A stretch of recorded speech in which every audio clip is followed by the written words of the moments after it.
Nigeria commemorates 59th independence anniversary with silent drill display and change of presidential guard. Religious leaders urged to intensify advocacy for peace and national unity.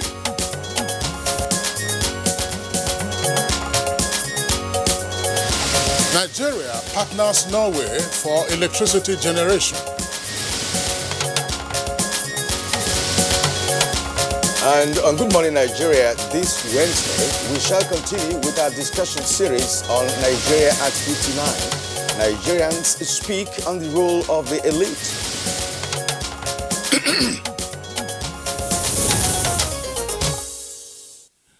59 years ago, that is in 1960, Nigerians welcomed independence with high hopes and strong national aspirations. The country, however, derailed from that path 6 years later in 1966 with a military coup d'etat. Now, that deep dive ultimately led to a 3-year civil war that produced scars still visible in the country today. You are correct, Kingsley. The truth is that Nigeria then was ahead of many countries that have grown to become big economies today. Countries like Malaysia came to Nigeria to collect oil palm seedlings in the 1960s to grow in their country. Today, some Nigerian state governments are inviting Malaysian government authorities to teach them how to plant. Kingsley, it's not just Malaysia, but other Singapore, Asian nations. Yes. As a matter of fact, in Indonesia, has one of the largest palm plantations globally, and of course they are doing well in value addition because they are also involved in processing, of the palm fruit. That's right. That's the value chain Exactly. of the palm kernel or the palm production subsector. Well, the period that we were referring to when Nigeria hit it right, that was a time when also money had value. And there was also respect for the rule of law. And graduates of universities had jobs waiting for them even before they were ready to leave the university, with, of course, enticing job offers. Now, let's specify that it wasn't only university graduates. It was fashionable at the time, if you left secondary school, for you to work for a year or two before you proceeded to university.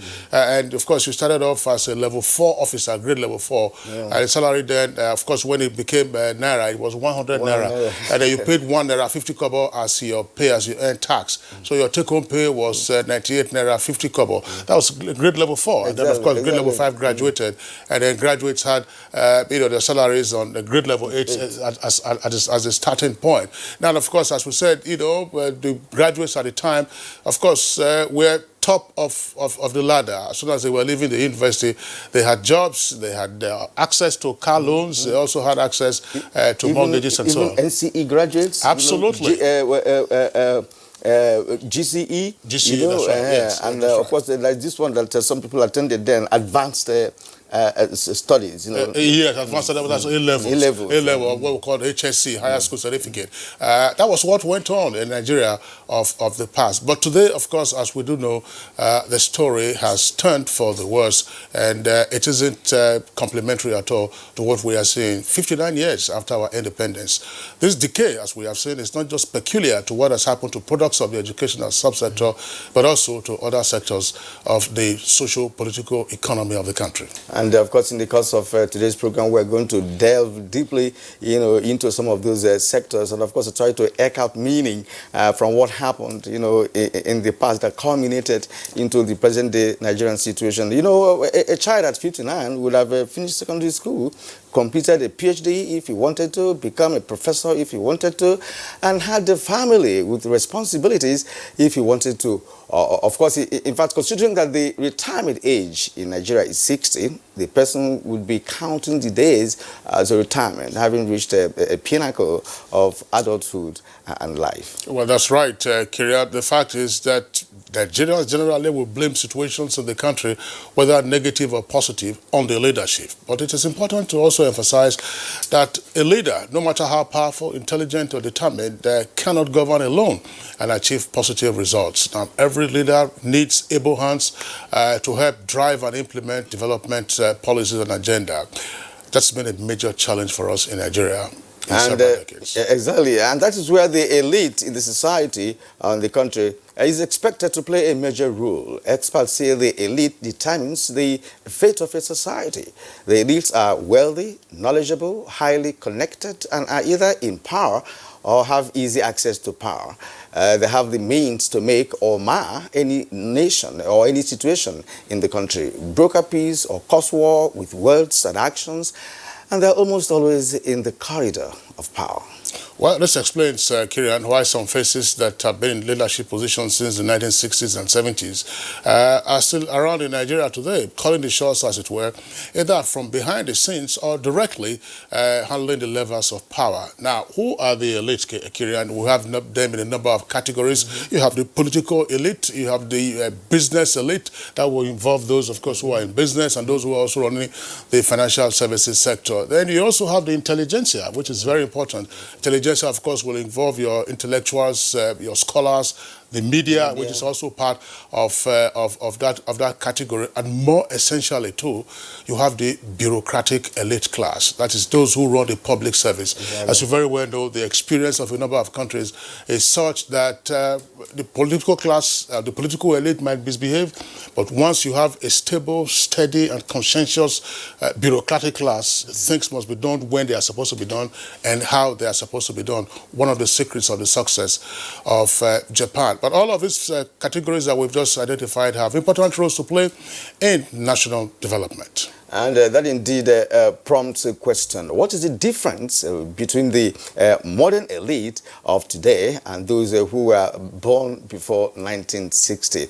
Who can as well testify that Nigeria was not always like this? Nigeria's founding fathers and historical elites left fantastic footprints. But it seems the present-day elite is not following in those footsteps. And how did the situation become so bad, Kingsley? That's right. And what has been the contribution of the elite to Nigeria at 59? And more importantly, why is it that the elites today are not using their power and skill for national development? And what role can the elites play in national unity and peaceful coexistence going forward? And Kirian, not to forget one other very critical class of a category of elite groups, the military. Exactly. And of course that will involve the defense and security services. Okay. Now, these are some of the issues I get to actually respond to in today's edition of Good Morning Nigeria. I am Kirian Umayo. I thank you for waking up with us this morning. And I'm Kingsley Osadolo. I join my colleague Kirian to also welcome you to the program. As always, we're live on the network service of the Nigerian Television Authority. We're here at the Abuja headquarters studios. In the course of the program, we have our complimentary segments, and these include newspaper review, business, and others. Right now, let's take the highlights of the morning news, and here's our colleague, Musbah Udan Wahab. Good morning, Musbah. Good morning, Kingsley. Welcome to the news. Special change of presidential guards silence drill display formed part of activities that took place at the presidential villa, Abuja, in commemoration of Nigeria's 59th independence anniversary. Particularly where we are is prepared to ensure that we come and give very good legislations that will ensure that the economy does better, that the security of this country improves. A long way. It's not a huru yet, we're not there yet, but it's a slow and steady progress. We acknowledge challenges, but going forward, we must be very positive in our attitude. Some Nigerian leaders there. United States of America President Donald Trump has extended his warm regards to the people and government of Federal Republic of Nigeria, and particularly President Muhammadu Buhari, for the 59th anniversary celebration. In a statement issued by American Embassy, President Trump describes Nigeria as America's strongest partner in Africa. He said Nigeria and the U.S. share common goals on expanding trade and growing economic relations, as well as partnership in the fight against terrorism. President Trump applauded efforts of the Buhari administration in kicking out Boko Haram and ISIS West Africa.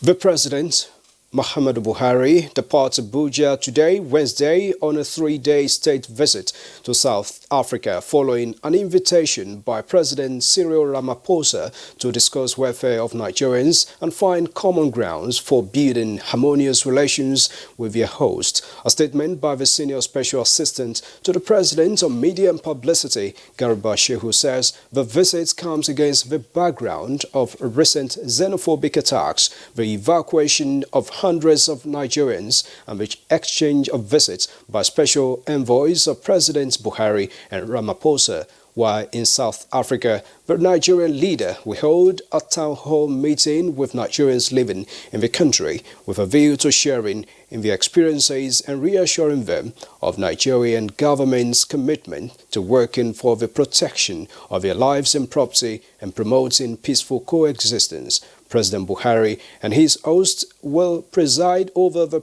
South Africa-Nigeria Binational Commission, during which a progress report will be presented. At the end of the meeting, both leaders will sign a joint communique.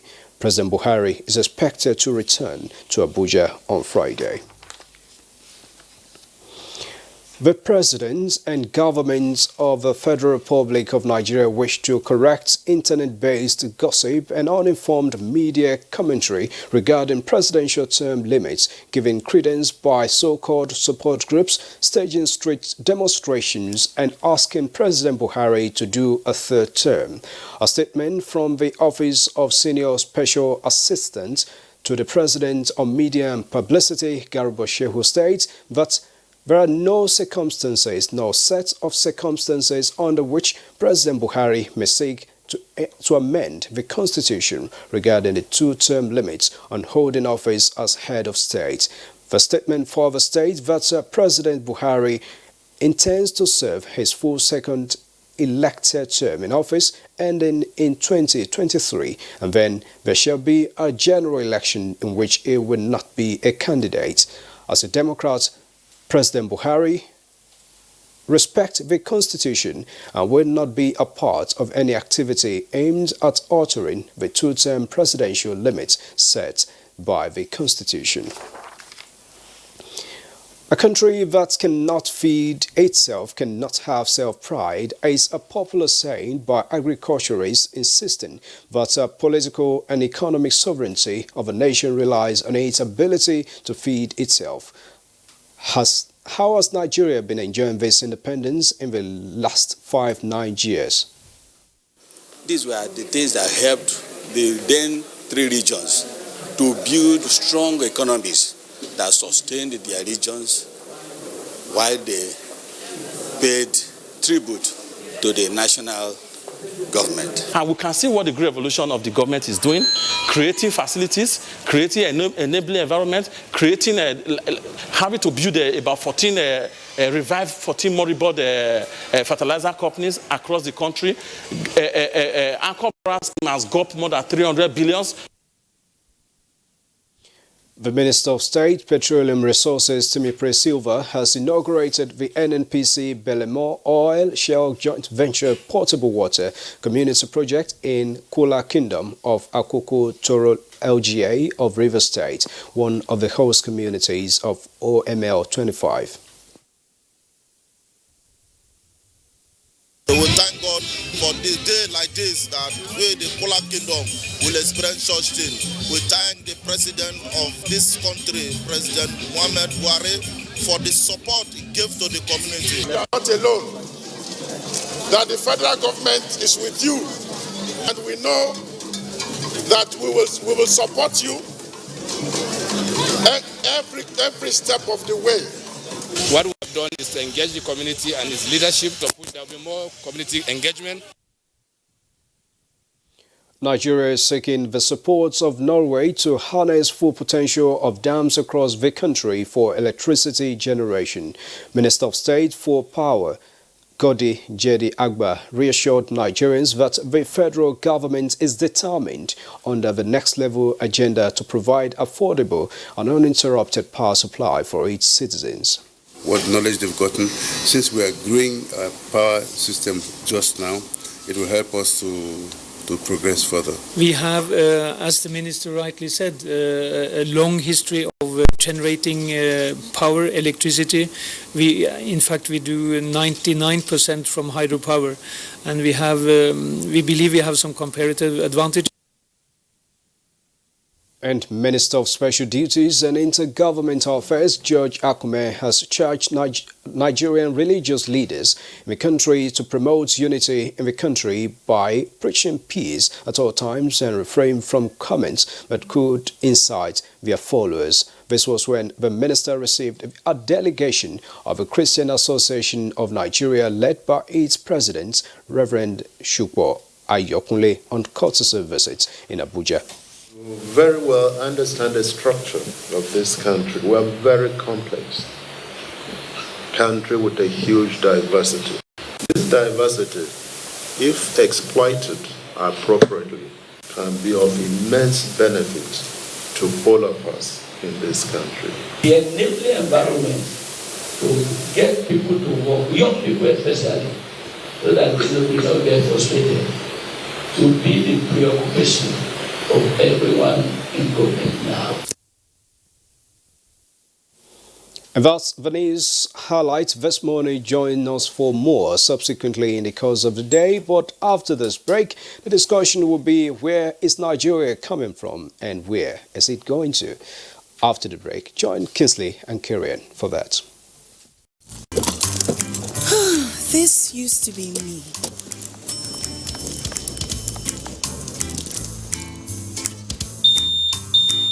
But that was before I got the perfect bag. It's handy and easy to use. All I need in one compact space, just like my MTN Extra Value plan. I used to get one plan for my calls and then try to remember which data plan worked for me. Roaming was a totally different ballgame. Not anymore. I've got the MTN Extra Value all-in-one plan. If you're a data buff like me, you get extra data with some time. And if you like to make calls, you get extra talk time with some data. And when I'm abroad, I automatically browse, chat, and call right on the same plan. MTN Extra Value was made just for me. More of data or calls, whichever one you prefer. MTN Extra Value is made just for you.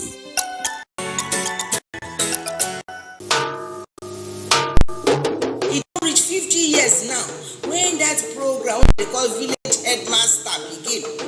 None of the program now. That program when all of now they run, go home, go look for my television. I want you now to formally tender your apology to Headmaster for causing him so much embarrassment. And after 50 years now. Because of that, we will get big party. Big party where we will start everything for the 8th of October till the 11th of October. Now me, I'm a body invite you now. I'm a belly just the sweet. Because I don't say all those people they drink my body. Then go come drink the go again. And me, radio jam go they call you now. They will not forget.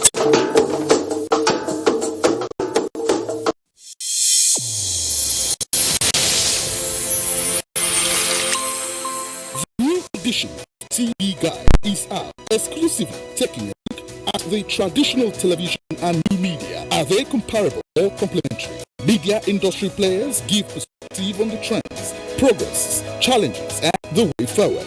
Find out on this compelling edition of TV Guide. Expository interviews with stars of the TV within our space. Becky Madojemo of NTA, Utibe Umore of AIT, Nifemi Oguntai of TVC, and a host of others.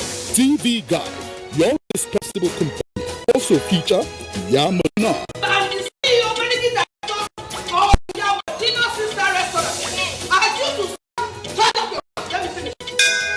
A TV drama series on NTA. Let's get to meet the characters behind Iyamadina. This edition also presents exciting features on tourism, culture, entertainment, sports, health, and lots more. Grab a copy at the vendors near you or any NTA station nationwide. TV Guide, your indispensable companion.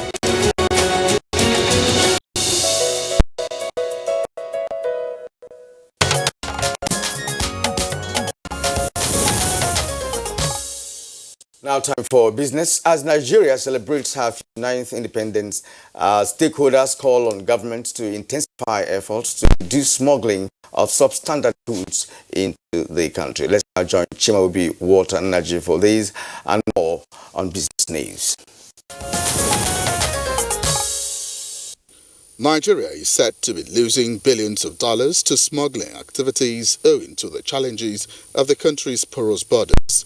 The menace, especially in the proliferation of galvanized iron and steel products, is said to be affecting local manufacturers who are faced with competing with low quality from other countries, thereby reducing the country's capacity for job creation and foreign exchange earnings. Let us start supporting the industries that we have so that they can now start making the raw materials that go into such industries. Galvanized sheet is an intermediary industry, but we have it. The federal government is set to establish the first multinational fishing company in Africa. This was disclosed by an industrialist, Mr. Patrick Osweze, while commending the Buhari-led administration in its efforts to sustain growth and economic development in the Niger Delta region through the federal government amnesty program. The implementation of the amnesty program, he said, has ensured safety, growth and economic resuscitation of the region while investing in human capital development. The multinational fishing program will, according to him, provide foreign direct investment for the country and employment opportunities for youths who will be trained in different aspects of the business to add value to the product and earn foreign exchange for the country through export opportunities. We're looking forward to an incredible future for the Niger Delta, a revival of the fishing system. The fact that when they catch the fish, it's not just for the Niger Delta people. Depots will be built in all the 6 zones of the Federation, where today's fish will be found today. So you will catch fish in the Atlantic Ocean. It will be freighted up to various parts of the country overnight, and by the next day, you will have sea fish in your zone. Fish, again, is the highest protein giver. It's the most cost-effective way of getting protein. So for the national health and for food security, this 100 trawlers will go in no short way in changing the perspective of fishing in Nigeria. The program, he explained, will further integrate intra-African trade between Nigeria and countries within the coastal region. With business news, I'm Chimaobi Walter Naji. Thanks, Chimaobi, for the business package. For now, let's take a look at the headlines on the front pages of some of today's newspapers.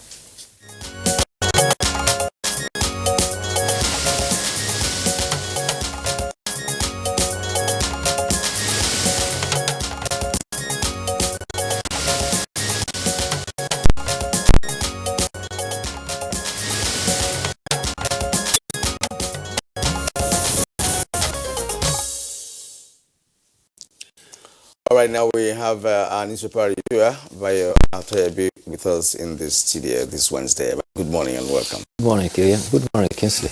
Good morning, Nigeria.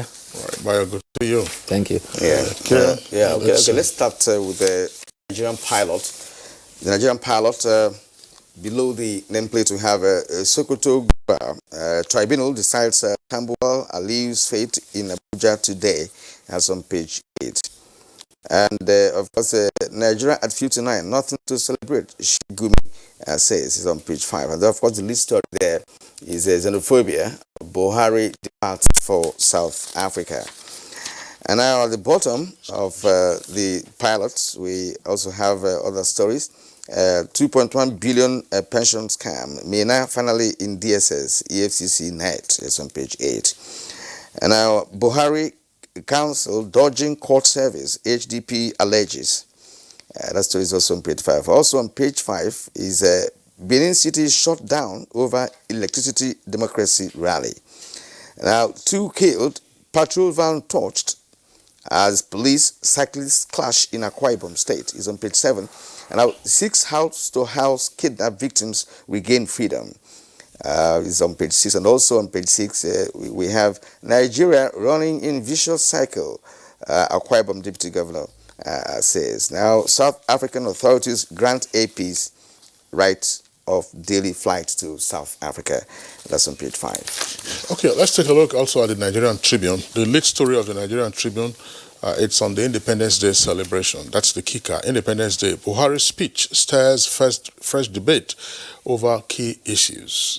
The story is in greater detail on pages 3, 4, and 6 with two writers, NBA, that's the Bar Association, Afenifere, ACF, PDP, Labour, Edwin Clark, Ubani, and others react. Gawan, Diya, and Sambo attend military parade in Nassau Rock. Now, other stories on the front page there, just beside the photograph from the first column on the left-hand side. Lagos government begins investigation as infection hits many Queen's College students. That story is in greater detail on page 30. Bayo, we discussed the story yesterday. There have been some follow-up stories as well.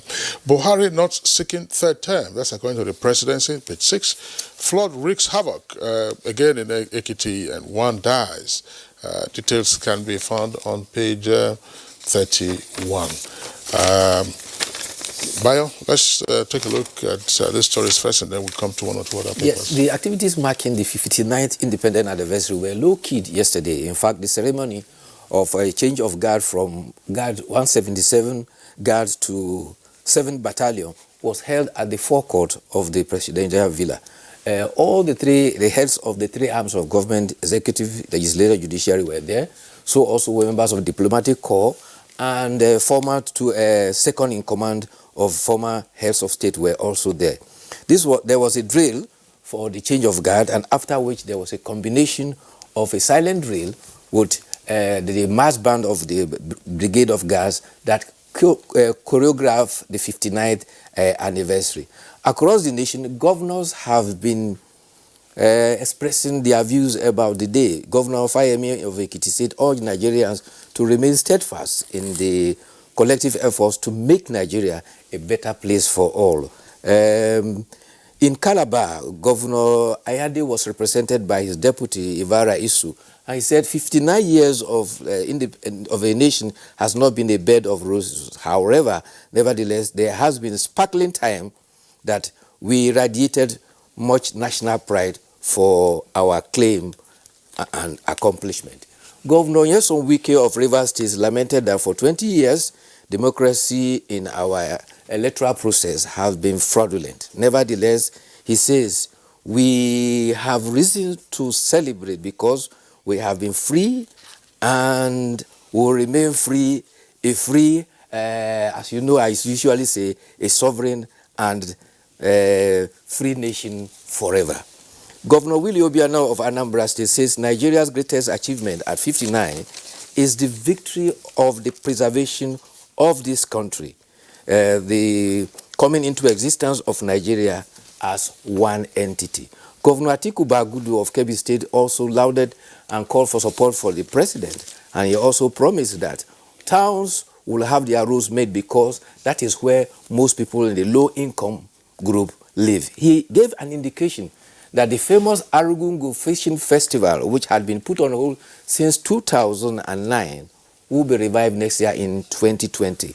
There were some pessimism expressed by others, but on the whole, majority were very optimistic. And Igbo Youth Assembly, in the statement by its president, Ifeanyi Ndaudu, says that time has come for the proscribed indigenous people of Biafra to join hands with government to move the country forward. Even Google, the worldwide largest search engine, celebrated Nigeria.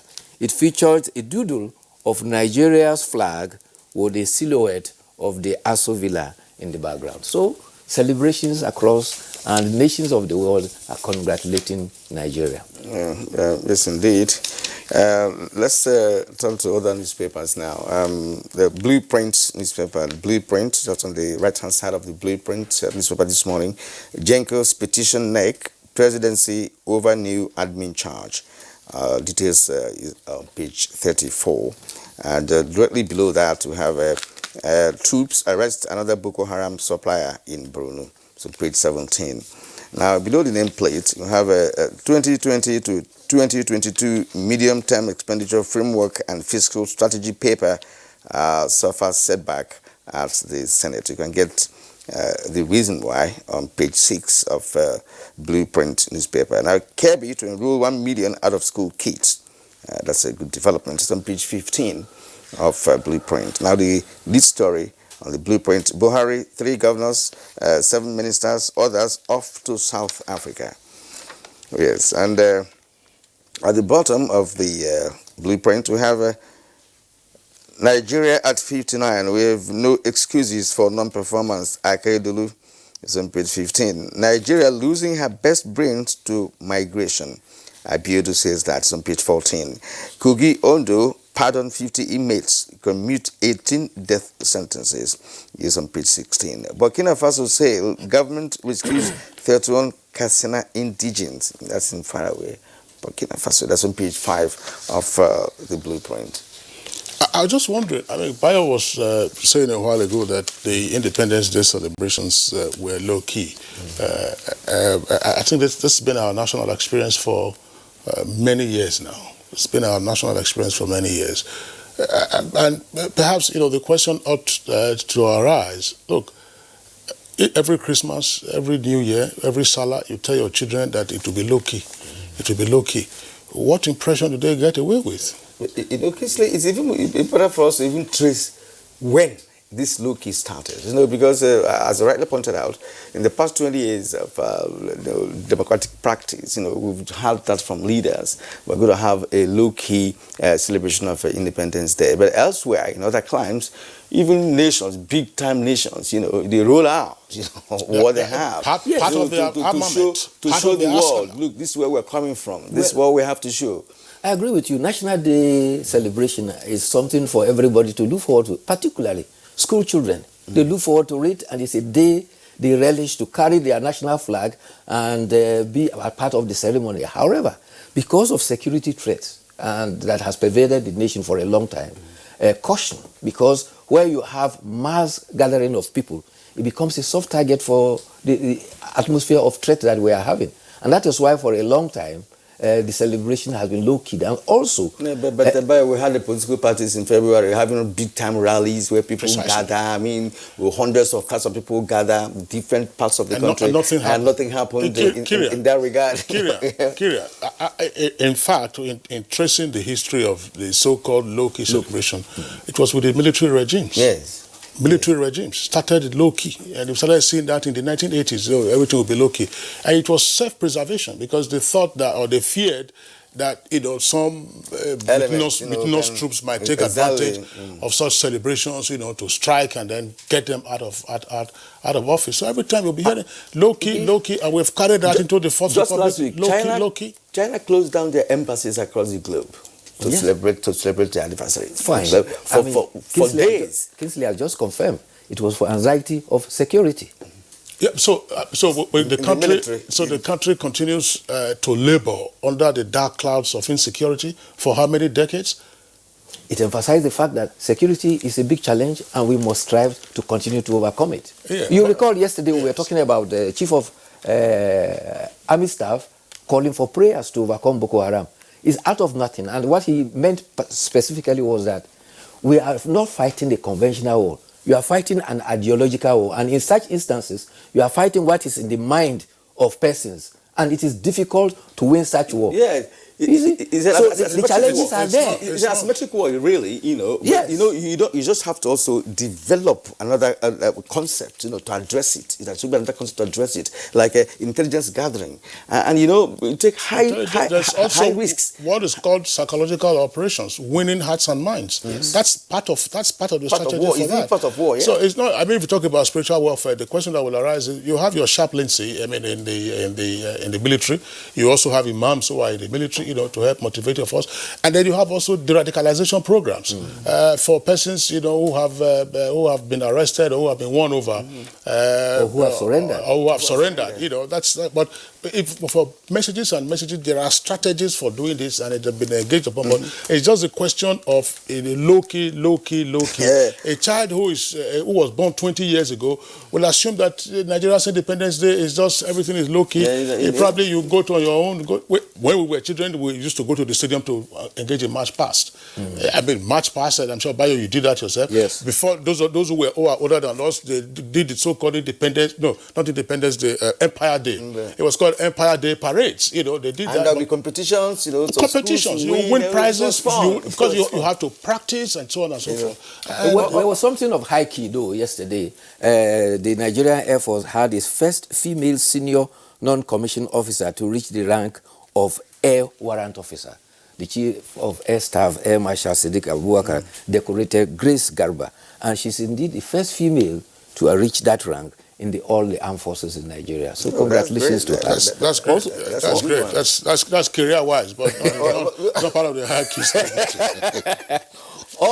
Also yesterday, there's indication that Abdul Rashid Maina, I remember him, the SY chairman of the Pension Reform Task Force, has been arrested. A leadership report that he was arrested at the hotel yesterday, and when he cited the security agencies, a combination of security agencies coming at him, he locked himself up in the bulletproof car, and they had to wait and prod him, and eventually they picked him up. In the bulletproof car? Yes, at the hotel. That is what leadership is reporting. In Nigeria? In Nigeria. In Abuja. So the car belongs to him or something? Those questions were not answered in the report, but the report says that he has been arrested. He is with the Department of State Services, and they are expected to hand him over to the Economic and Financial Commission, have a bulletproof car. Commission. You recall that the EFCC had him declared wanted, and the court also in Abuja ruled that it was illegal to declare him wanted. So it has been up and down, conflicts and this and that. And now that he's in custody, all things will clear when it comes to the public court. It's a controversial issue. Yes. I'm sure we're all familiar with the minor case and so on and so forth. But part of the report did indicate that he came into the country from the UAE, which either Dubai or Abu Dhabi. That's where he came into the country. So when he arrived, nobody saw him. Okay, let's go to Daily Trust and just glance through the headlines on Daily Trust newspaper.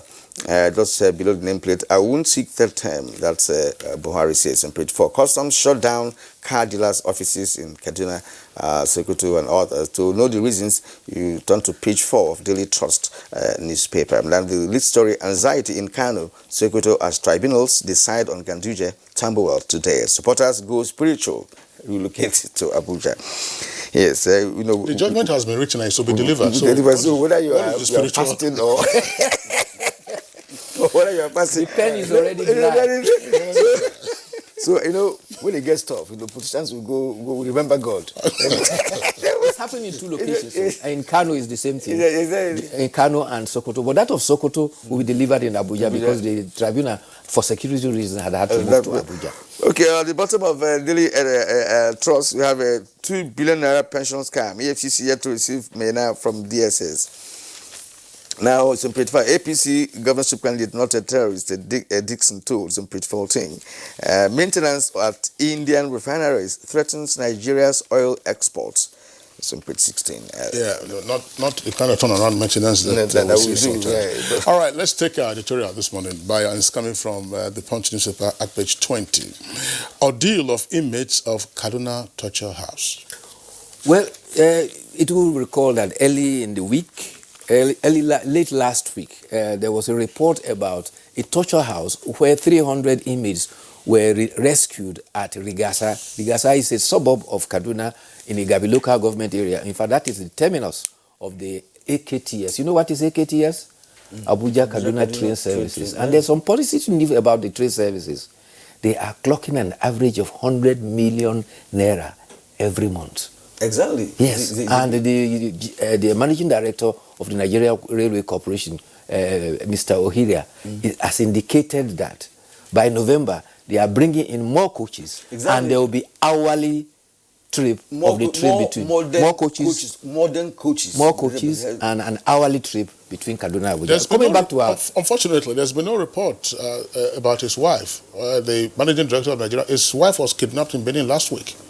Oh, the MD of the Nigerian Railway Corporation. His wife was kidnapped. Sadly, I pray she's rescued in due course. But coming to our topic about the Rigasa thing, the editorial is happening on the fact that it is not only the Ahmad Ibn Hanbal Center that we have such. They also reported what was reported early this week in Lagos, where 19 women were found in a baby factory, including some children. And they say that there are pockets of such criminal locations around the country, and it's a challenge for the security agencies to fish them out. However, the members of the public must help to provide the information to help the security protect and secure all of us. They also recommend that governments must establish social development, improve on social development activities so that social welfare can be enhanced and take care of some of these challenges. All right, on that note, we conclude this segment of Good Morning Nigeria. That's a newspaper review. We want to appreciate Bayo's analysis this morning. Bayo, thank you. It's low-key analysis. Low-key analysis. Well, you are still watching Good Morning Nigeria on the network service of the Nigerian Television Authority. And this morning we're looking at the role of the elite in the 59 years of our existence as a sovereign nation. Stay with us. We'll be right back. All my fears are running. What we are really cultivating here is a better future for all Nigerian women. And it's not always easy. Play the hero for a Panadol Extra relieves headache, backache, joint pain, toothache, and menstrual pain. The pain is worth it.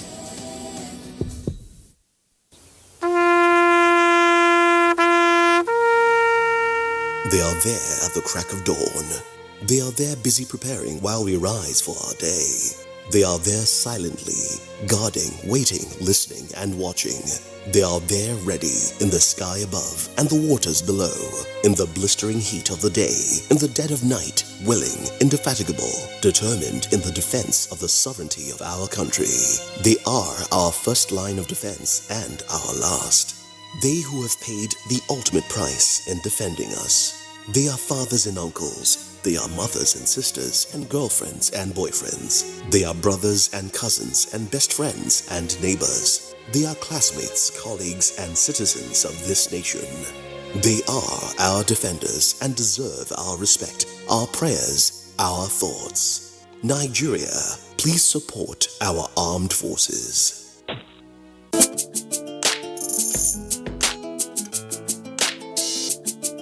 The NTA ETV Annual Expo is here again. This time, it's the 13th edition with the theme Promoting Unity and Innovations in Youths as Agents of Change through Science and Arts. It promises to be captivating as youths across the nation showcase their unique skills and innovations in science and arts, make new friends, and showcase their rich cultural heritage. Join us at the NTA Headquarters Arena, Area 11, Garki, Abuja from Sunday 20th October to Thursday 24th October 2019. For more information, participation, and sponsorship, please call these numbers.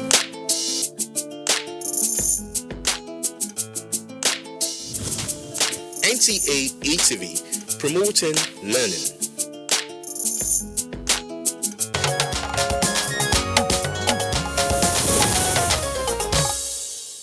And thanks for staying with us. This is the third part of our discussion series on Nigeria at 59.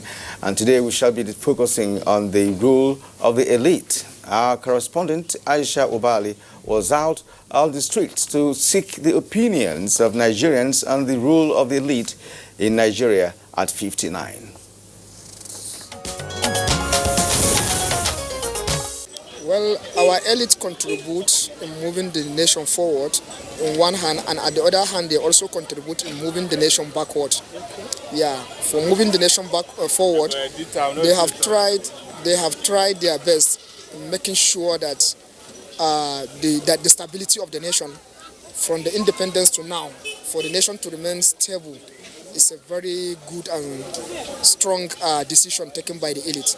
Because if they could have not taken that kind of decision, the nation could have not stayed up to this time around.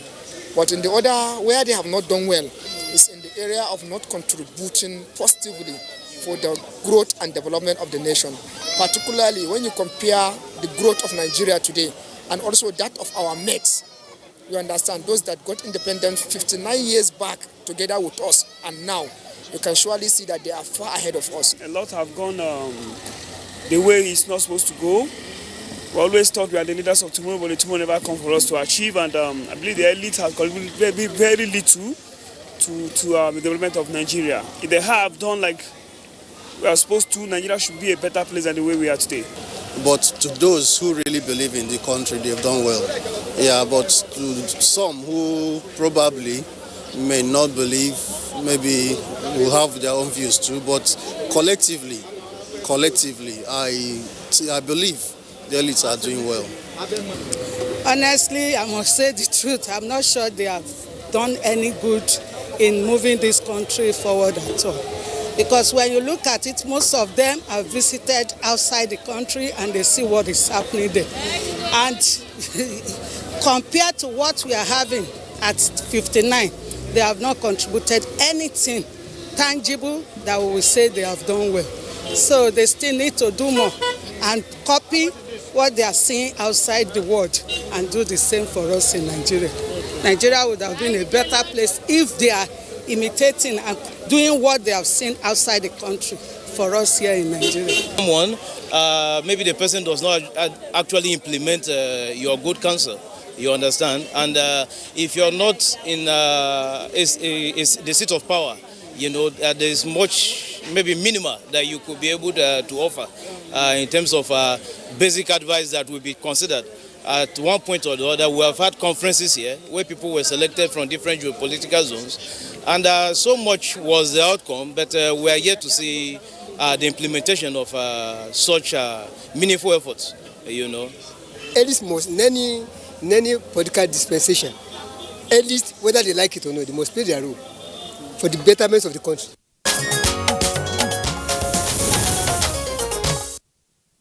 I would like to thank our correspondent for the Vox Pop. You heard what Nigerians were saying, Kieran. You listened to the lady and what she said. These are fairly common sentiments. The real people. The real people expressing their sentiments. But we have guests with us in the studio right here, and as well as at our Jos and Lagos network centers to discuss this issue in further detail. It's a pleasure to welcome distinguished Senator Ken Nnamani, former president of the Senate of the Federal Republic. Distinguished Senator, pleasure to have you with us on the program this morning. I'm glad to be here. And for purposes of history, because this morning we had a news story, we have also been reading in the newspapers that President Muhammadu Buhari is not interested in the third term. Distinguished Senator Ken Nnamani was president of the Senate when the idea of a third term was shut down. Distinguished Senator, pleasure to have you again. Again, I'm very delighted to be here. And it was shut down in public glare because it was covered live by the NTA. NTA, that's right. And also joining us this conversation from a studio in Jos is Professor Mohammed Aharo Menoma, the president of Association of the National Accountants of Nigeria and former Vice Chancellor of Nasarawa State University. We thank you, sir, for showing up this morning for this conversation. I'm delighted to be here. Again, in our Lagos studio, we have Tunde Oke, the immediate past chairman, AG Leventis, Nigeria. Thank you for joining us. Pleasure to be here. Okay, well, gentlemen, let's start off this conversation. I mean, it's part of our series on the 59th independence anniversary of our dear country. We've talked about, several aspects of our independence. To focus today is actually on the role of the elite in the 59-year history of our dear country. Senator Ken Nnamani, in your opinion, what has been the role of the Nigerian elite? Well, to whom much is given, much is expected. The Nigerian elite is bearing the burden of trying to match words with actions. We know that in my place we have what is called age grade. Countries that are our contemporaries, when you talk about South Korea, Brazil, Malaysia, and some other countries, we have to bear the responsibility of explaining why we are behind our contemporaries. In terms of power generation, South Korea, with a population of less than 50 million people, They have over 45,000 megawatts of electricity. We're still battling between 3 and 3 and 7 megawatts, thousand megawatts. I'm not sure it's more of 3 than or 7,000 megawatts. So we have the challenge. The onus is on the elites to explain why we're lagging so behind. Why we're having what you may call a stunted growth in our country. And we're blessed with a lot of natural endowment, such as good weather. We don't have tsunami. I just came back from US. I happened to have visited Biloxi in Mississippi. I saw the effect of tornado in the place. It's supposed to be one of the poorest states in the US, Mississippi. But the environment doesn't show that. The infrastructure in that place. In fact, in some areas, the speed limit is 70 miles per hour. I still talk about miles. That tells you how good the roads are. So in our place here, we have oil. South Korea doesn't have a pint of oil. They import everything. But they have big multinationals competing in the world stage. You have Kia Motors, you have Hyundai, you have Daewoo, you have LG Electronics, you have Samsung. All these are based in Seoul, South Korea. I don't know how many multinationals that we can boast of here that is competing outside. If you are in Germany, you see Kia sign selling motors. And you know Germany produces one of the best in the world. But these South Koreans, these small people without any natural endowment, 3/4 of their land is either water or hill. 1/4 is just land. So what they're using is brain. So we have a lot of things that should keep us awake. Why are we not doing as much as we should be doing? With our oil, with our brain, and we have highly qualified people. So if we talk about the problem of leadership, it has nothing to do with the present administration because it has been going on for years. Leadership, if I say it's our problem, some people will say, but you are part of it. It's true. I am part of it. And I owe my children that explanation. Why is it that we're lagging behind so much?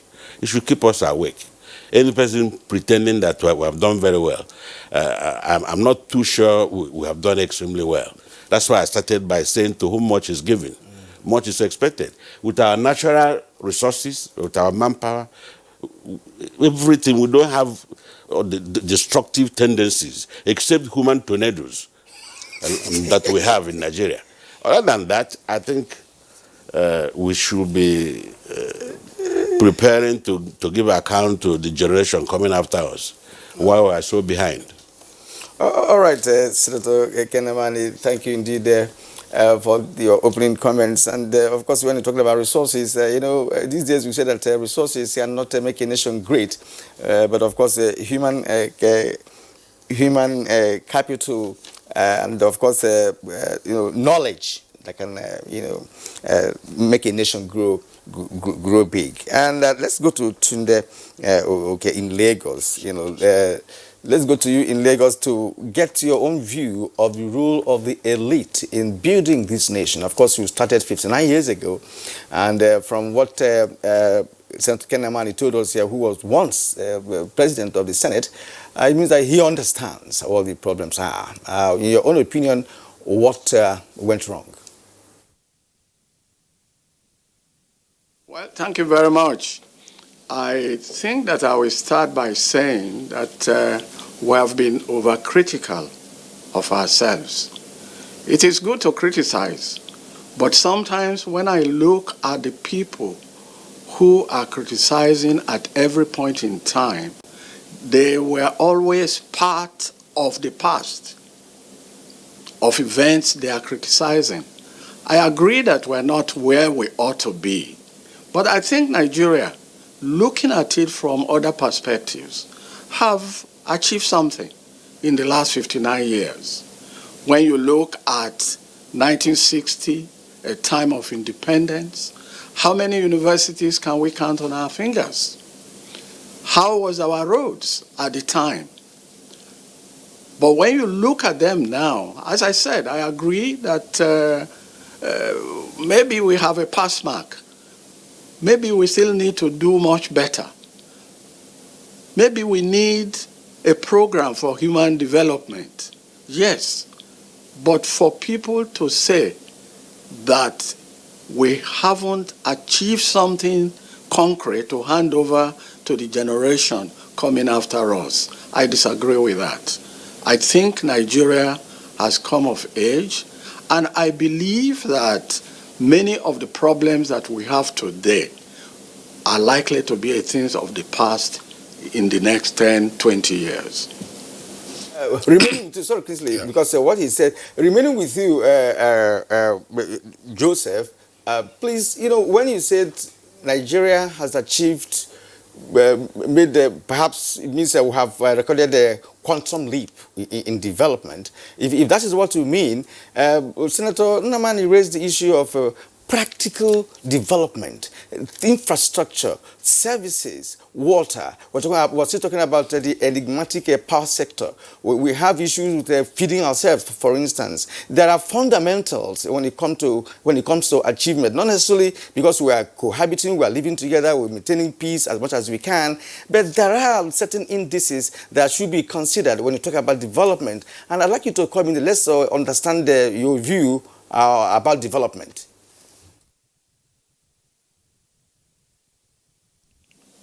Well, I'm not saying no to what the distinguished senator has said. But what I'm saying is that we have to look at development in its totality. Yes, I agree, we have epileptic power, we have problem with water, which I hope can be fixed. But when you look at the situation today, we center all our criticism on the federal government. What about the state governments? What are they doing to develop their states? After all, we've been to countries where states provide electricity without looking up to the federal government. What are the states doing? I think that's the point I am making. We centered everything on the federal government. I'm not in government. I'm in the private sector. I've spent all my years in the private sector. But I believe that the states could do much better than they are doing in respect of those infrastructural development. Okay, Mr. Oka, thank you very much. It looks like we're spending a lot of time with you now in your opening salvo, as it were. But let's clarify this. You just made mention of federal and states, let's say the subnational entities, which is one point that our guests have pursued here on Good Morning Nigeria. Our focus today actually is on the elite class. If you went to the subnational entities, you will still find the elite class there. You will find them in the bureaucracy. You will find them amongst the political elite. You will find them amongst the business elite. You will find them also amongst the intelligentsia. So it's the collectivity of the elite categories that we are looking at on the Nigerian platform. And I'm sure you picked up the point that Senator Nnamani said when he used the age grade analogy. That look, in the parts of the East, where you have age grades, you compare yourself to your mates. 59 years ago, you put us on the same pedestal. South Korea, Brazil, India, Malaysia, and Singapore. Where are they today? And then he escalated his contribution by talking about those achievements and then some of the challenges that we are still faced with here. So, Mr. Oka, we'll come back to you, to frame some other questions so you can also respond to them, especially from the private sector perspective. In the meantime, let's go over to our guests at our Jos Network Center, who was introduced a while ago, Professor Menoma. Professor Menoma, former Vice Chancellor of Nasarawa State University, of course, is an accountant, chartered accountant, and he, of course, is also been in governance and part of the intelligentsia. 59 years on, what has been the role of the Nigerian elite to our national odyssey? Yes, thank you very much. The basic issue is that it has started, distinguished senator has opened with what we have not done as elites. Okay, Lagos has raised those things that we have done. So maybe the perspective I have to bring in is what we ought to do as elites. You find out that the basic values had actually gone out of our hands from the very beginning. Well, if you look at Nigeria for the last 59 years, it looks as if the values are degrading. Our founding fathers have started very well, but coming along the line, the elites make it impossible for people to see the core values of development. Also, you notice also the politicians are not including others. It is a game of whoever gets it takes all. It's a winner takes all. Again, that is not supposed to be the case. We're supposed to have a situation where the development of the nation is the responsibility for all.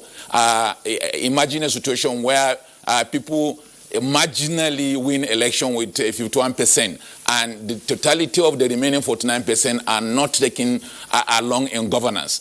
That ought not to be the case. There is also the issue of development agenda. You find out that every government comes and do what it does without necessarily continuing with a particular development agenda that has been set and agreed by the people. Then there is also the issue of legacy.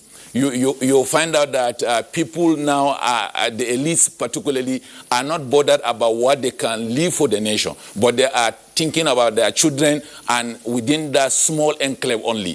So what we ought to be doing as elites is to have an agenda for development that is very inclusive. I think that is my starting point on this issue, sir. Okay. Yeah, Karen, I was just wondering.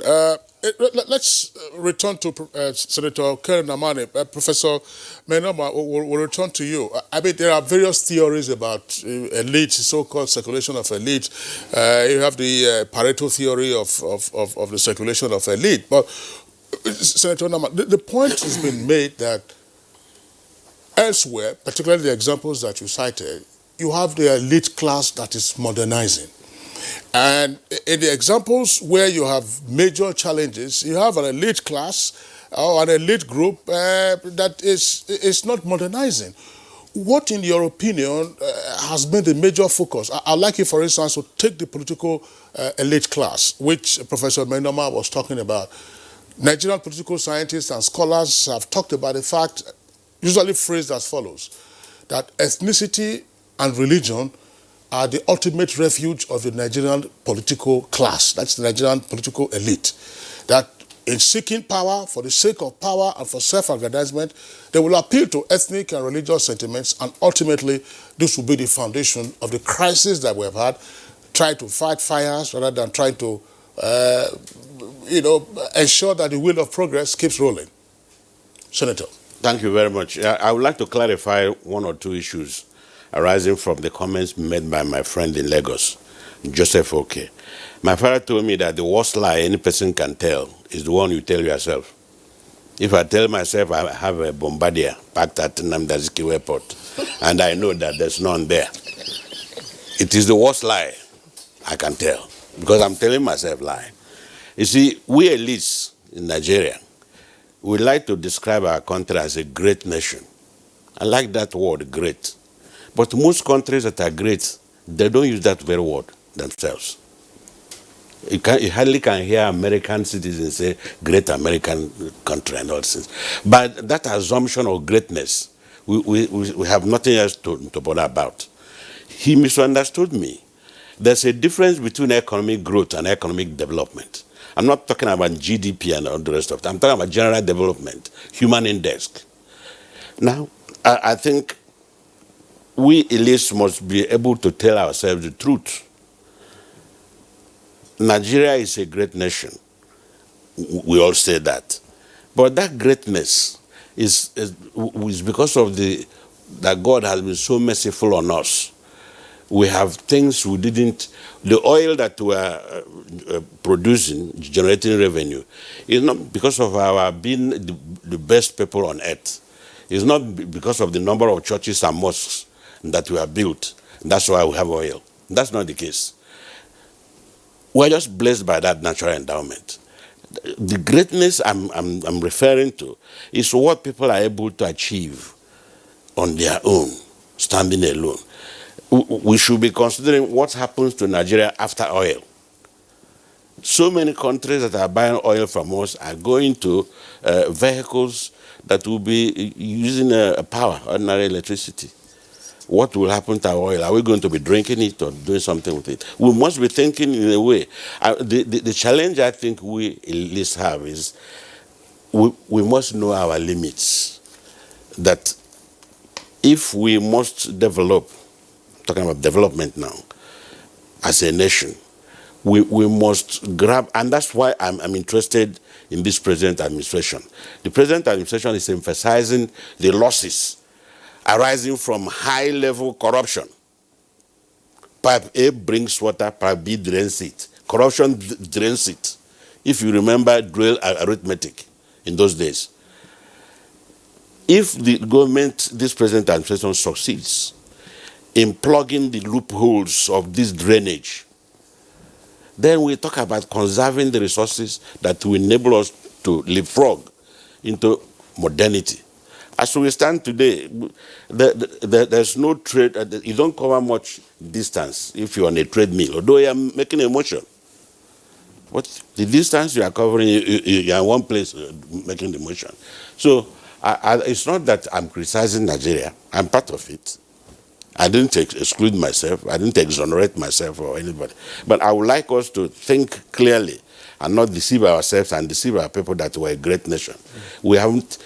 Our achievement is one that will define whether we're great or not. The use of religion and all other things in dividing our people. My best friends, I would say, while I was serving the Senate, are from the north. Most of them Muslims.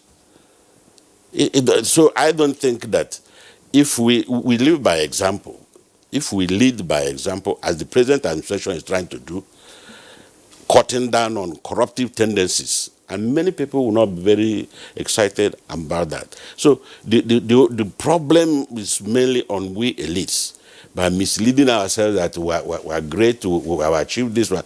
We have to look at our neighbors, the people that we started the journey with. Where are they today? I gave a specific instance, you know. So if you say we have done extremely well, that is the self-deceit I'm talking about. Yes, sir. And that is the role of the elites. We try to deceive ourselves. Sultan Amare, well, I'm going to remain with you because I want to ask a very fundamental question here. We're talking about a nation, building a nation. We are talking about running a system of government. Before now, in the 60s, we had a parliamentary system of government, which of course triggered some kind of a healthy competition among the regions. Today we'll still tell the story of Granite Pyramid. We'll tell the story of palm oil in the east. We'll tell the story of cocoa in the west and all of that, which of course gave birth to so many outstanding institutions in this country. Is it institutions? Is it the first television in Africa built by Awolowo in 1959? Yes. And all of that. Now, after the Civil War, Nigeria shifted. You know, there was a paradigm shift in the system, that we have adopted, which is the presidential system of government, which of course many elites agree is very expensive to run. You have been a Senate president, so you have been at the center of administration in Nigeria. And many will argue or raise issues concerning the system we are using at the moment. Is the system the problem? Because if you look at other nations that you mentioned, most of them are using parliamentary. China, for instance, is they use a province. If you leave Beijing, which is the capital of China, and move 2 hours flight to Xinjiang, for instance, or Chengdu, or Shanghai, you will hardly know the difference between them because the development is apart, so to speak, in terms of even industrialization and education and what have you. So are we having a systemic issue here? We just had, Kingsley, remember last week we were talking about the 5.something billion naira, slated for just SUVs for people from National Assembly. SUVs that will be imported. That will be imported from Japan when we have Innocent and other local manufacturers. So what's your take? Well, I think that our system of leadership recruitment, how we recruit our leaders, it seems to me to be very faulty. people who have not done anything before, who have no fixed address or second address, we was by hook or by crook, we managed to appear either in the National Assembly or at the state assemblies. And then we start all manners of expectation, entitlement. We expect that if you're a senator, you must ride a jeep and all these things. But were you riding a jeep before you got there? So if we look closely at the level, at the way we recruit our leaders, and what they are, the individuals, that might even help us a little bit. I'm terribly worried about the statistics you reeled out, how some other countries and people, and that boils down to elites also, the payment some heads of state get, and the comparison with our National Assembly or State Assembly or governors here, things like that, what we call security vote. So many things. Unless we are able to point out the areas of deficit, we may not be able to solve the problems. If pointing out those areas is described as criticism, I'm sorry, but we have to look closely and say there are loopholes in so and so place. If we can identify that, then we'll be in position to start plugging it. And that is the role of the elites, by saying that this thing that we are doing is not correct. Let us correct it before our followers can now cue in. And we live by example. All right, distinguished Senator, thank you very much. Let's return to Mr. Joseph Oke in our Lagos Network studios. Mr. Oke, in the intro to this conversation, I hope you listened to the Vox Pop. One of the respondents, a lady there, said, look, Nigerians, elite, they travel abroad, they see how things are, but there would appear to be a failure in seeking to transplant some of those good ideas to germinate on our own soil. I'm sure 40 years ago, I didn't know where a place called Dubai was. I couldn't identify it on the atlas. Probably the same story for many other Nigerians. But today, you can be sure that Nigerians, have choice properties in those locations as elsewhere, and these Nigerians belong to the elite class. Why have we failed, despite the fact that we say that we are amongst the most widely traveled in the world, to translate the ideas? Education is often gotten from travel. Why is it that we have failed as an elite class to translate some of these ideas into development for our country? Thank you very much. I think I will borrow the word used by Senator Namani, that you put in government people of no fixed address, some people that have never held any positions in life. And when you refer to elite, mostly in our country, the elite class is prominent among politicians. Those were the ones that wants to show how they have arrived. And you mentioned the issue of Dubai. Some many years ago, there wasn't anywhere known as Dubai. But Dubai was developed by just a governor of one of the Emirates. And that was why I referred to our own governors. What are they doing? So when we talk about the elite class, mostly are people who are politicians, people in government. Now, the lady that said, we have nothing to show because the elites have not done much, I want to agree with her. It is true. But the problem is neither because we're operating a parliamentary or a presidential system of government. Unfortunately, we say we're operating a presidential system of government, but we have not gone into it wholeheartedly. We're holding back. There are so much responsibilities that are left with the federal government. There's no devolution of power. And this is, of course, creating a lot of problems, a lot of hindrances, to the extent that what you see are people who are holding political positions. Those who go abroad for medical treatment and all that are mostly people in government, people holding political offices.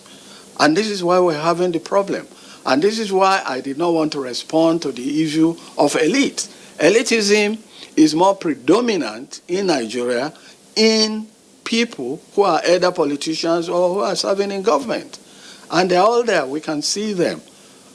The handwriting is really on the wall. So I think that to make progress in this country, we need to revisit our presidential system of government. We need to get it right. Because at the moment, it's a case of winner takes all. Thank you. Well, Mr. Joseph, okay, my colleague here and I were just saying he had a question for you, but I said I wanted to add a follow-up. We had sketched the categories of elite groups, but you have focused on the political elite and the bureaucratic elite. From the private sector, you also have the business elite. Now, I'm not saying, I'm sure you can respond to this. In this same country, many years ago, we heard, for instance, of import license racketeering. It was very common, for instance, during the Second Republic. Collusion between the business elite and the political elite. We have also seen round-tripping from those who are in the financial services sector. In fact, the instances of capital flight where monies are taken out of this country to so-called safe havens are facilitated by persons, it is said, who are in the business elite. And that some of the things that some Nigerian businessmen do, if they tried it elsewhere, of course, they know what the consequences will be. And that foreign nationals, if they were confronted by others who said, no, we don't do this in my country, but Nigerians who said, no, go ahead and do it. Isn't that part of the challenge that we find from the elite class? Yes, it is true. But if you go deeply into it, you will observe that the facilitators are usually people in government. I agree with you, what you have said. But it takes two to tango. When you look at the elites in the private sector and you compare what they're doing with the elites in the public service, that's a huge difference. It is true. We've talked about round-tripping. Yes, it is true. We've talked about import license racketeering. People in the private sector are in business. Yes, I agree. But when they are unable to procure import licensing, and these licenses are given to people who are closer to people in government, they get the licenses and bring it to the private sector for commissions. So, and the people in the private sector who wants to remain in business, definitely, they will have to do something to keep in business. So what I'm saying in a nutshell is that, yes, you talk about elites, yes, it cuts across, but I am saying that most of what has happened or what is happening are facilitated by people in politics or in government. Thank you. We'll come back to you shortly, when we, of course, open up other perspectives to this conversation. But for now, let's go back to Lagos, where we have... Jos. Jos, rather, where we have Aharo Menoma. Sir, you have listened to Senator Ken Nnamani and the areas that he touched, as well as Joseph in Lagos. And it appears that Nigeria is running a constitution that I'm not very sure is flexible enough to allow the states to do things on their own by themselves, totally. As Joseph was asking then, what is the role of the governors? And I wanted to look at the system Nigeria is running, for instance. Senator Nnamani also raised the issue of a devolution of powers and what have you. Now we are running a presidential system of government, expensive to run.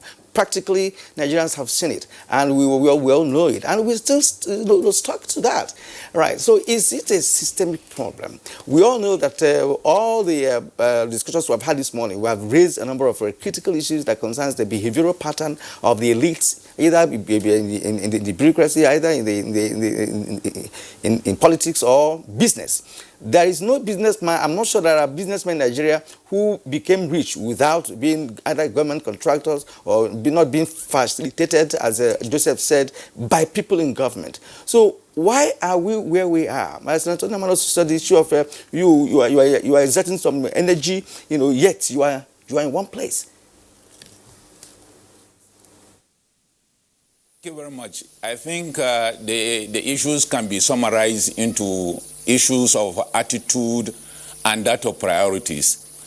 You'll find out that first there is agreed that is the system problem, what you may refer to as the system failure. But we can reduce the cost of governance if we all agree that it is very expensive. For instance, why do we need a bicameral legislature, for instance? We can do with one. But that is not really the major issue. The major issue is that of attitude of the players. If they all agree that they are focused on development and they all agree that they have intention to make a difference, you'll find out that despite the cost, we can actually manage to have something that can help in the development process of this nation. Also attitude in the sense that you find out that a lot of the people that are the operators of the system have goals that are different from that of the nation. They are more bothered about what they can do for themselves. They are more bothered in consumption rather than investment. They are not critical on the needs of the nation and how to make somebody that is nothing to become something in the nation. They want to perpetuate in power, and therefore they make the selection process so difficult for those that are not within their own cycle. And that is actually the issue. Even where they even have surplus funds, instead of them to invest this so that it can generate employment for others, they will prefer to build mansions that nobody is staying inside. So these are some of the problems that instead of having increasing the productive capacity of the nation, we are having people that have some other priorities that are not in tandem with actually the development needs of our nation. So yes, there is the issue of expensive system that we are running, but it is also more of attitude and priority. Well, thank you very much, Professor Mainoma. Here, again, we will now be delving into aspects of psychology. Oftentimes, we hear that Nigerians, suffer from so-called conspicuous consumption. We have tastes developed for imported items, and of course, this will be usually championed by the elite class. In your opinion, what informs this? Why is it that we tend to think that, that which comes from outside must be better? I'll give you a typical example. I'm sure you recall, there was this fabric that was running in Lagos then in the 90s. It was lace material. It was called, whether Coupion or Gupio. Yeah. If you didn't have it, then you were in trouble. So they now had to scale it down to have baby Coupion or baby Gupio. I don't know whatever it was. It looked like singlet at the time. But if you didn't have it, then they scaled it down for the lower class, but the upper class and the middle class, everybody was going for it. As we still find our taste buds, people are going out. What informs this, and how might it be altered? Thank you very much. The issue is that of competition among them. You find out that because somebody has something and it is that kind of a thing, whether it is useful for him or not, the other person that believes they are in the same category must also have it. And it does not matter whether it is increasing the productive capacity of the nation. But what matters to them is that if my other colleague has this, I must also have it. And that is a dangerous tendency that makes the elites to be competing for things that are not relevant at all for creating jobs for our people. You find out that they do things that are not necessarily for the benefits of anybody, but just because they want to compete among themselves. They create a platform that is just for them to show who has this and who doesn't have that. And that is actually detrimental to the progress of this nation. And that is why I say that it is attitude. If we all agree to come and salvage this nation by using what is our own, you find that a lot of people will then have something to do. And all these tendencies for crisis might not actually come up. And that is why I believe that the elites need to have change of attitude, and they must have their priorities right. All right, let's return to Abuja once more, to Senator Ken Namani. Senator Namani, you were in the mix, as Senate President. And of course, being in that chamber means that you were interacting with the executive. Yes. You had your committees, who are oversighting many sectors of national economy, who also report back to you for further analysis and decisions taken at different periods of time concerning national development. Now, there is this issue of relationship between the National Assembly and the presidency over time. Right from the Obasanjo administration in 1999, it's been a Herculean task, having, even when the presidency and the chamber were all belong to a particular party, belong to one party. There were still these issues and hiccups and all of that. And of course, whatever happens between the National Assembly and the presidency determines to a great extent the level of development this country can get, because that's where you do the budget and budget allocation. You oversight, oversight job determines whether some policies are being properly implemented or not. Now, what do you think is the problem of governance that Nigeria has? Because that agric is not doing well, power is not working, there's no water and what have you. They all revolve around perhaps poor implementation of good policies. Before I come directly to this your question, which I think is quite fundamental, I would like to say that the federal government is having too many things on its plate. It has banana, it has orange, it has apple, all at a time. We're talking about the development. The development here, I think that the states, and I like that very issue raised by Joseph Oke in Lagos, there are certain things that the federal government is busy doing, which should be best handled by the states. We talk about devolution of power, and some people call it, they use that word that has become negative now, it's called restructuring, whether it's economic or political. But I think the way we're moving now, we may not achieve much on a long time period. What do I mean by this? I'll give an instance. What is the business of federal government issuing driver's license? For instance, you stay here, you issue a license to somebody in far away, say like in Calabar, in Maiduguri and all this. There are certain things that should be allowed the states to do and let the states compete. There's no state in Nigeria that doesn't have one good natural endowment or the other. All the states are blessed in one way or the other. But if we create an enabling environment for them to compete, that will probably answer the issue raised by Joseph Oke in Lagos. What are the governors doing? Let's give them some responsibilities. Let them generate their own power. Let there be competition everywhere. But the way we concentrate everything at the center here, before you do, you have to get an approval. Police, you have to come to a date house. We can't make so much progress. And then coming back to the issue raised about the relationship between the legislature and the executive branch. Both branches are of the same government.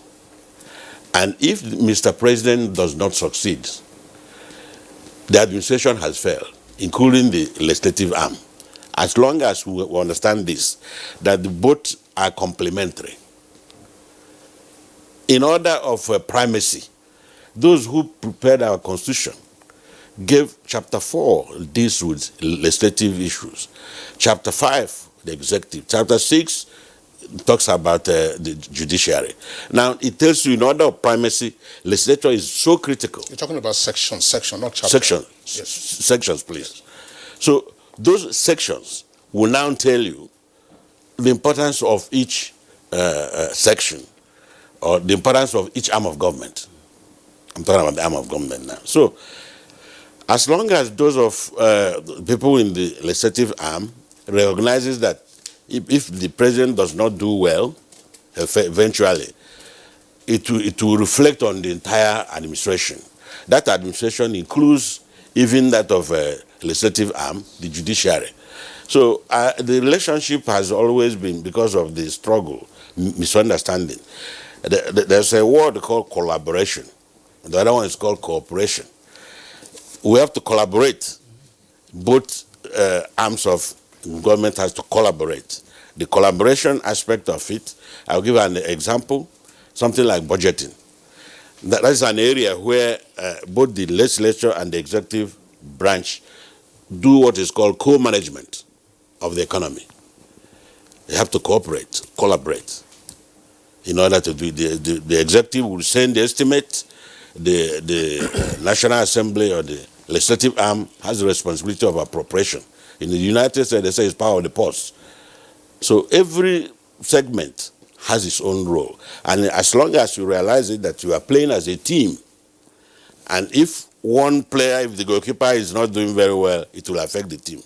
If the legislative arm is not doing very well or quarreling all the time, it's affecting the entire administration. And when you were there, we didn't have a pardon when you... Well, Kira, I just want to talk, Senator is talking about goalkeeper not doing well. Loris did very well for Tottenham last night, but he considered 7 goals. I watched it myself. that was some thorough thrashing that they received. We are going to take a short break now. We still have all our guests, and of course we have tweets that have also come in. That since we're discussing Nigeria at 59, Kira, just one tidbit of history. When Nigeria gained independence in 1960, Nigeria vehicles were driving on the left-hand side, such as we'll find in the UK today or in Southern Africa. But that changed. So if you were born in the year 1972, that was the year Nigeria started driving on the right-hand side. Take a short break now.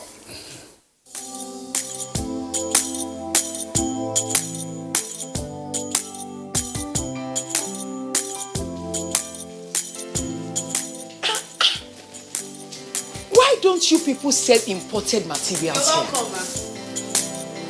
As beautiful as the shop is. Auntie, buying foreign goods does not help our economy. Neither does it boost local production. And the good thing is Nigerian-made products are high quality. Really? And to make Nigeria great again, that is why I only sell made in Nigeria products. Because change begins with me. I'm convinced. Change begins with me too.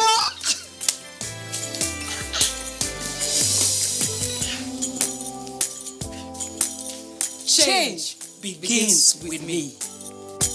This message is brought to you by the National Orientation Agency in conjunction with the Federal Ministry of Information and Culture.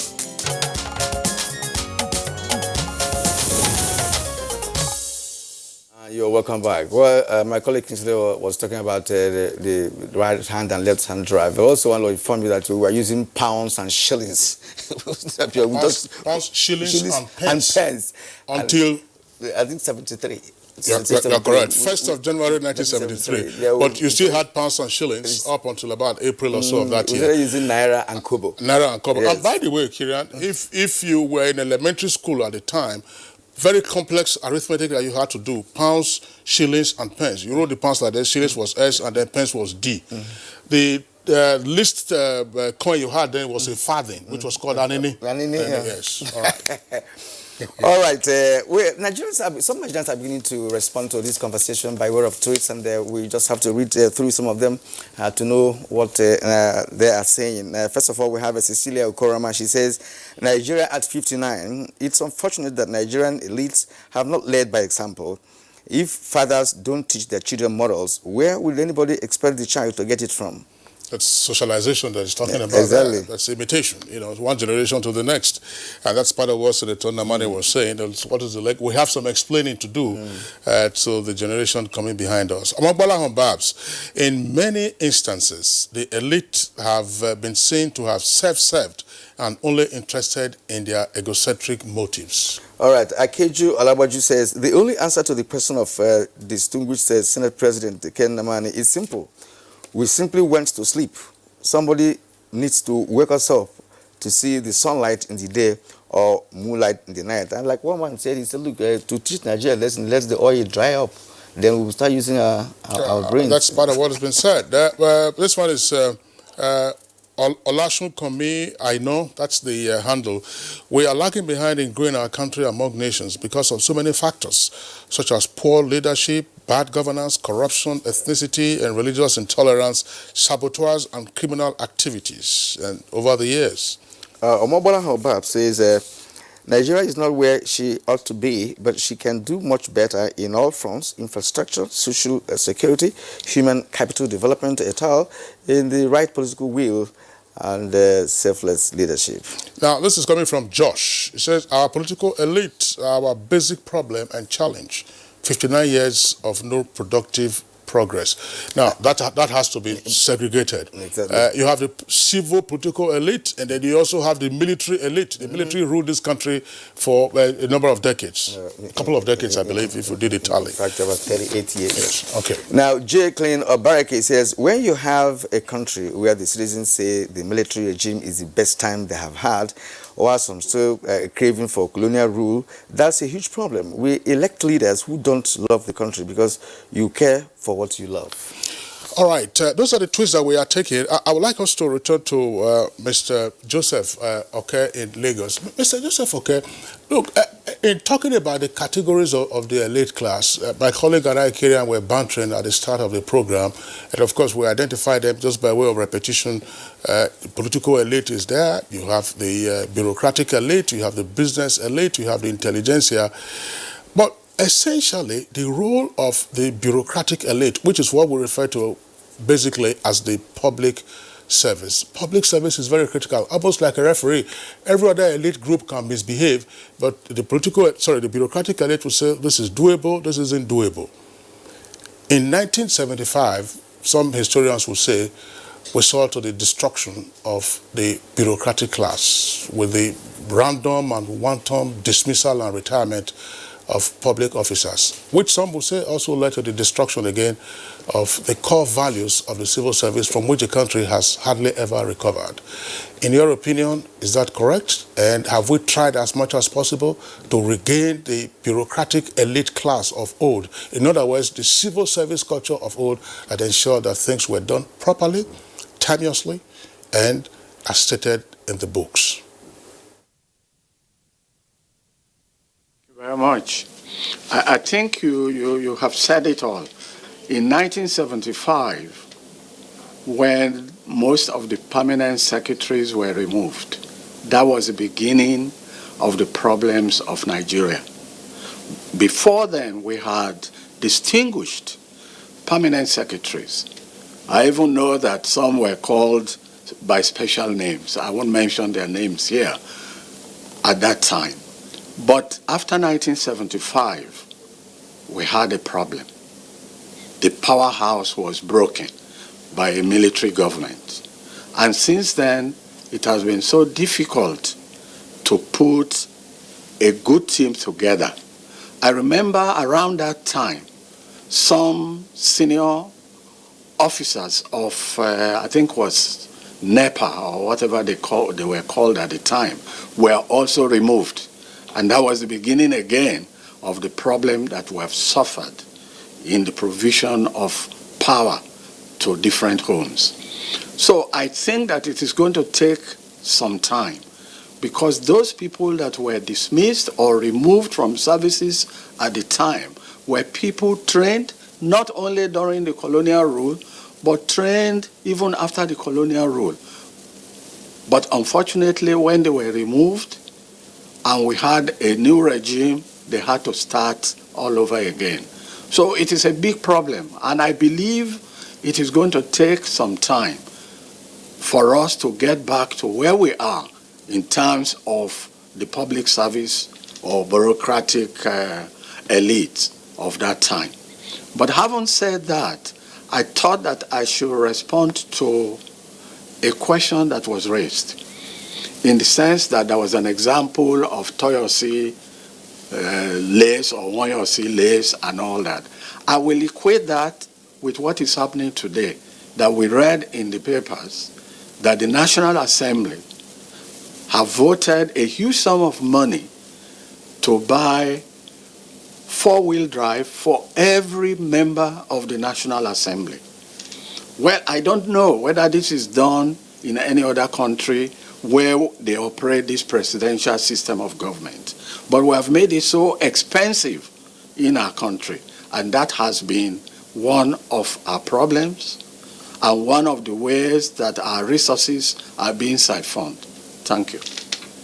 All right, we'll go back to, I wanted Menoma to come in here. Menoma, let's get your take on this issue that my colleague raised and the question actually put to Mr. Oke that has to do with the bureaucratic elite, in the country. Yes, it started an example of what happened in 1975, but all those permanent secretaries who were, dismissed, so to speak, had people who understudied them over the years, and that it may not really mean that we have lost, what it takes to run a bureaucracy in Nigeria.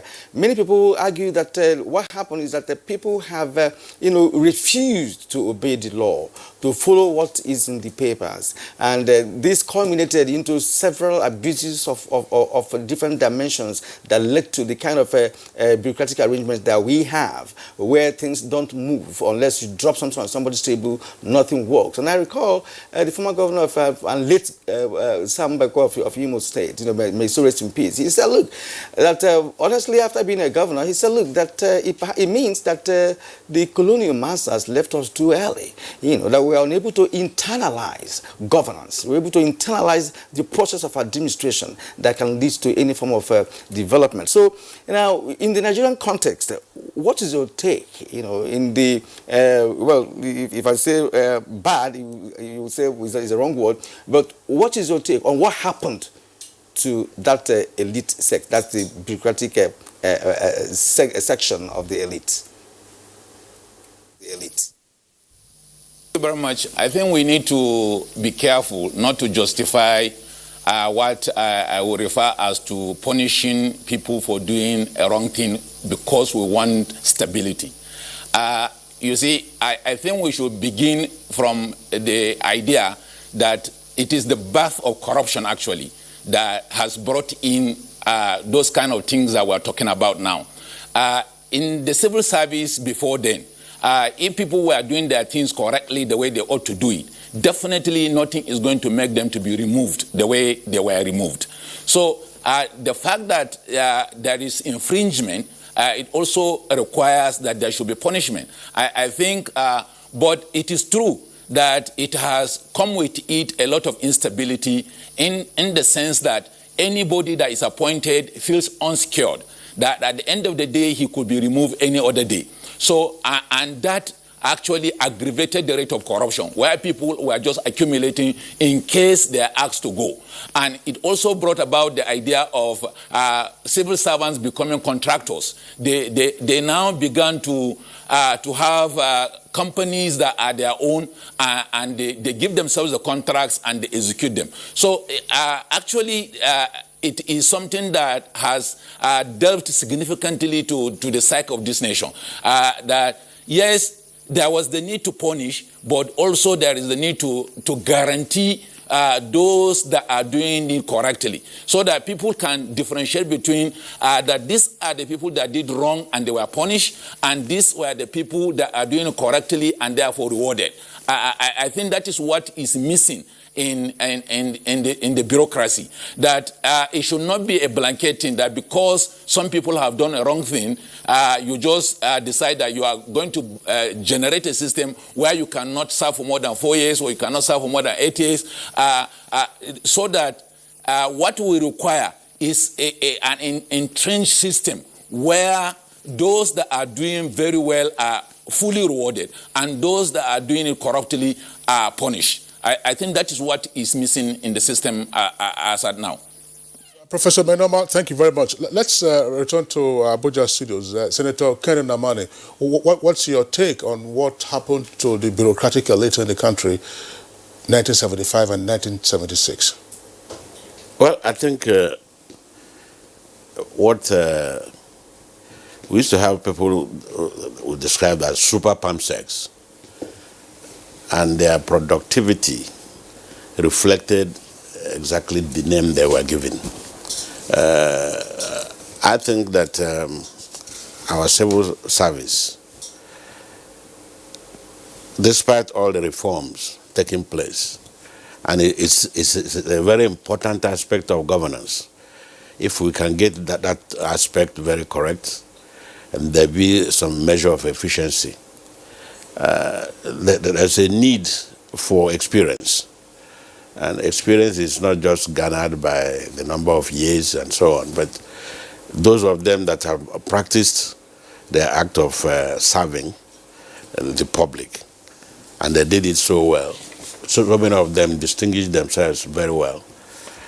I don't know, it becomes a thing of worry if we are saying that those who served in those years, in the 60s and 70s, if we are lamenting today that they did better than we are doing today, then what is the improvement? Because every parent tends to wish the son or the daughter to do better than himself. Mm-hmm. I thought we should be looking forward and improving on the performance of those that came before us. So our civil service, the rate of corruption, we shouldn't be afraid of that, because if we can identify it, inefficiency in the civil service, slowing down business activities, slowing down government activities. I don't know if we have to do certain things afresh. Today, other countries that are moving faster are de-emphasizing the use of papers. Everybody is now going online to achieve certain things. Maybe that will increase the efficiency, and those that are already in the civil service may have to go through a thing you call retooling. They have to go back to learn. Instead of being analog, they try now to become digital. Mm-hmm. I know it's a Herculean task, but it can be accomplished. We're talking about efficiency. If we must achieve that efficiency aspect, we must think about changing the ways we have been doing things before. Okay, Senator, let me remain with you, because time is going, so I can get this part of the question that I have planned for him. Talking about corruption among the political class. Well, you've first given us an analysis of your own thoughts with respect to today's bureaucratic, elite, which of course you can see, some of them are only mansions. Some officers in certain ministries or parastatals who are not below level 12 are using cars worth over 20 million, mm-hmm. and nobody is asking questions. Now, talking about corruption in the political class, is huge, it's wide, because they have the wherewithal, to carry this money in huge quantity, to be able to own structures abroad, and just across the globe. Because from investigations that started by this administration in 2015, we discovered that in between 1999 and 2015, the amount of money that left the seashores of Nigeria and the kind of resources that we can trace across the globe is quite humongous. What would be your advice on the players at the moment, not just at the national level, but at the state level? We also have state governors who brandish SUVs. You will see, if you see a governor has up to 10 SUVs, on a particular tour, and all of that. What would be your advice as somebody who has experienced this yourself? Thank you. It's not just political class that perpetrate the issue of high-level corruption. Political class cannot achieve it without the support of the civil service. That's one thing. So it permeates the entire system. And I see politics as service. I made mention earlier, I thought you have taken me up on that the way we recruit our leaders, our political leaders, is faulty. What should be the right way? Now, I'm coming to explain that quickly. Now, somebody who has not served himself or herself suddenly finds himself or herself signing checks in millions. That's the beginning of the corruption aspect. We have to look deeply in the caliber of individuals that attain certain positions. What's their pedigree? I talked about people having fixed address or second address. Politics is not, you cannot say you're a career politician. There must be something you are doing before you go. You must have served yourself and your family before we say you are serving Nigeria. So somebody comes out of school, all of a sudden he's signing checks in millions. He hasn't rented a house of his own or a flat. So you have to look at that. What is this person doing before this time? What is he likely to do? So that's the recruitment exercise I'm talking about. So it's not just political class that is carrying out the high crime in the area of corruption. It's not just that. It's everywhere. Okay, Senator Ndamani, thank you very much. Very briefly, I hope you can be brief. Professor Benoma, former Vice Chancellor of Nasarawa State University. I would like you to respond to this issue relating to the intelligentsia, which is another category of elite groups. We have seen in the history of Nigeria, and of course not in the last 20 years when we've had stable democracy, during military regimes, the intelligentsia came out often in support of military regimes, against civilian regimes that were overthrown, and provided intellectual support.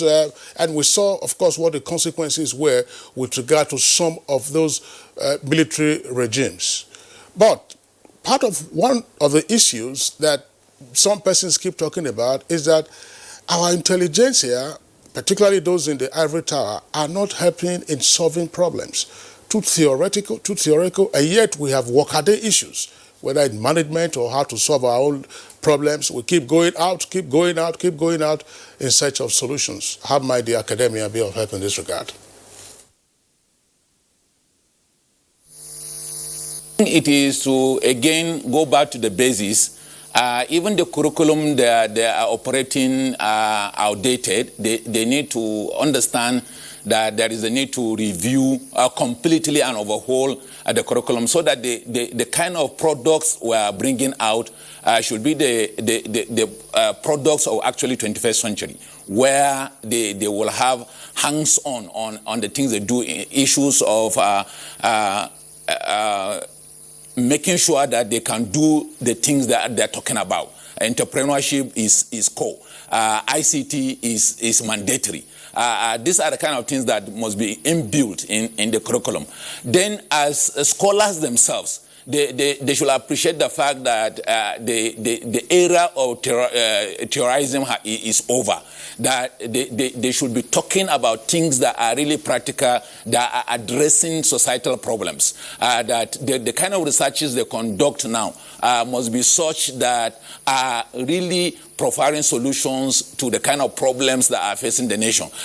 And they must be in a position to be able to look at the future and see the likely things that are going to come up and challenges. And these are not difficult, because some other states and some other nations are already ahead. Some of these things are already very visible, that once they expose themselves to this academic tradition, you'll find out that the academia will be more relevant to the development of this nation. All right, well spoken. But actually, having covered science and technology for a while now, I happen to understand that in so many institutes of higher learning, and of course research institutes, there are hundreds of research results there on the shelf. Many of them are there. But what the problem is that we have to learn how to shift from the laboratory to the floor of the manufacturing sector. Who will come and commercialize it? Who is going to put his money in these research results? If you have watched all the expose being done by the Minister of Science and Tech, you'll find Nigerians, even the illiterate Nigerians, coming up with innovations, coming up with creations, things you wonder, how did this come to play? In this country, even science students in primary and secondary schools, coming up with problem-solving ideas. You can see practically. But the point is, who is going to put his money there to commercialize them? And I want Joseph Uke, just 10 seconds here. How can we now build a bridge between the intelligentsia, those who have research, and of course those who have the capacity and wherewithal to commercialize them? very much. I think we need to take a look at our university system, because recently I saw in one of the papers that China has converted about 400 universities to polytechnics because they want people to go there and learn how to use their hands. Now, in our own cases here, most of the results of their laboratory, from their laboratories, are kept in the universities. They are never exposed to the private sector. And I think that this is a job for the University Commission, because you cannot say that the universities on their own, individually, should market their inventions, because that may be an uphill task for them. But if where you have the University Commission being able to assist 1, 2, 3, 4, 5 universities in marketing the product that they have developed from these various universities, I am sure that organizations in the manufacturing sector will be highly pleased to take them on. But this has to be sold to the various companies, because you need a lot of investments. And patenting. Okay, yeah, Mr. Joseph, okay, thank you very much, Professor Menoma. Thanks a lot, Senator Ken Namani. Thank you so very much for the perspectives that you have brought to the topic today. Of course, it's on the heels of Nigeria's 59th independence anniversary celebration. We have another set of tweets. The tweets have come in torrents, Kirian. We are unable to go through those tweets now because we're actually overrunning at this time. But I would like to appreciate you, J-Sim, Shays, Mangai Akmadu is talking about the NYSC. It says the NYSC was set up for the unity of the country, but today the elite have changed by walking the posting of their children to their favorite location. And this one is interesting. Prince said the elite also bastardized the federal character. That's right. It says Nelson Elia, the elites are creating a gap between themselves and the masses. You have others, Abbas Saad, it says Nigeria is not going the same direction with its peers. This means that we are going the wrong direction. We have Kenneth, that's and then, well, that's the much we can take. We can take, absolutely. We'd like to thank you one more time for sending in your comments. So it's on that note, we'd like to appreciate all our viewers for tuning in to Good Morning Nigeria. It's broadcast Monday to Friday, 7 o'clock in the morning, right up until this time, which is just before 9 a.m. The program returns tomorrow, same time, 7 in the morning. I'm Kingsley Osadolo. And I am Kieran Umai, also thanking you for being part of our show this morning. Tomorrow is yet another broadcasting day. We'll see you then.